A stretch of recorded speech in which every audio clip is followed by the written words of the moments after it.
So, you've just written up an argument on the topic you've been researching. You know it'll be scrutinized by your professor, but you're not quite sure how. Enter counterarguments. When constructing an argument, it's beneficial to anticipate what kind of points the opposition may make against your argument. If you anticipate what arguments your opponents might make to discredit you, you can cut them off at the pass by showing how their arguments are not solid.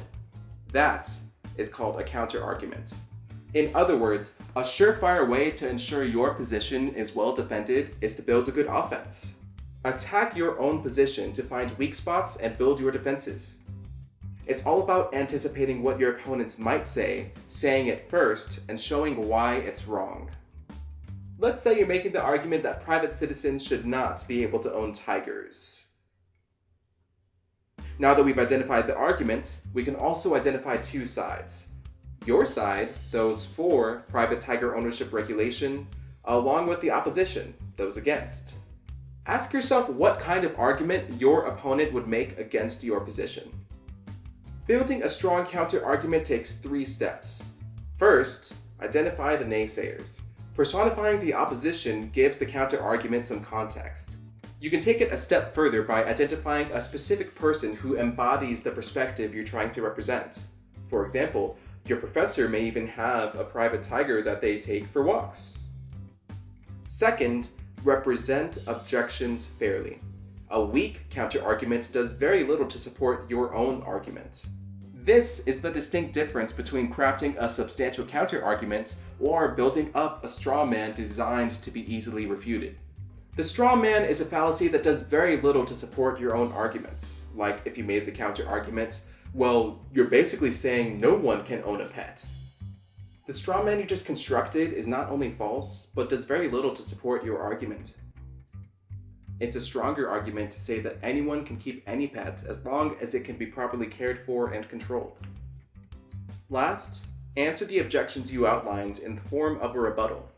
A rebuttal is simply a statement of why a given point is wrong, in this case, the opposing argument. For example, you could say, making private tiger ownership illegal does not impinge on the rights of citizens to own pets. Tigers are not bred to be pets. They are wild animals, and given their nature and their strength, they cannot be controlled in a way that ensures public safety. Also through this process, acknowledge strong points made by the opposition. This is called making concessions. Here, you can make a concession to the opposition by conceding that it is possible to care well for tigers, keeping them well-fed and in good condition.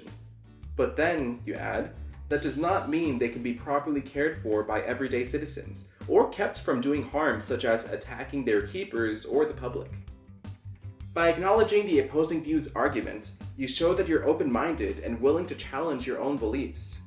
The strongest arguments can make concessions and use them to more accurately pick apart why the opposing view is wrong.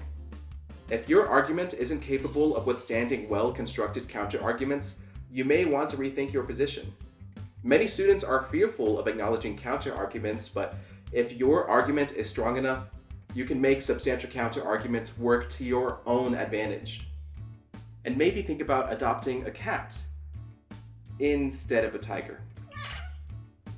For more information on arguments, check out the handouts on our website at writingcenter.tamu.edu.